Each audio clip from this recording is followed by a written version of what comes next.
देखिए माता रानी एंटरप्राइज का वर्कशॉप में फिर से एक नया वीडियो में स्वागत करता हूं।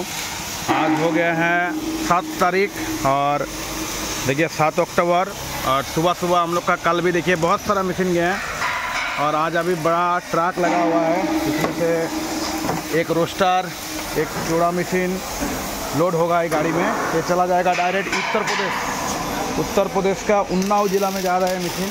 और आप लोग को कोई भी स्टेट से मशीन लेना चाहते हैं आप लोग हम विजिट करके ख़रीद सकते हैं। हम लोग ऑल ओवर इंडिया से मशीन बनाता हूँ। देखिए 42 इंच का वहाँ मशीन है, ये भी इसी गाड़ी में लोड होगा। पहले रोस्टर लोड हो जाएगा, फिर चूड़ा मशीन लोड होगा। तो किसी को ऐसा मशीन चाहिए दोस्तों, हमारे साथ कांटेक्ट करके घर बैठे बैठे मंगा सकते हैं। देखिए अभी 17 फीट का भी मशीन बन रहा है। तो पर डे हम वीडियो में इसीलिए दिखाता हूँ, आप लोग कोई भी जगह से मशीन लेने से पहले हमारे साथ कांटेक्ट कीजिए। Thank you.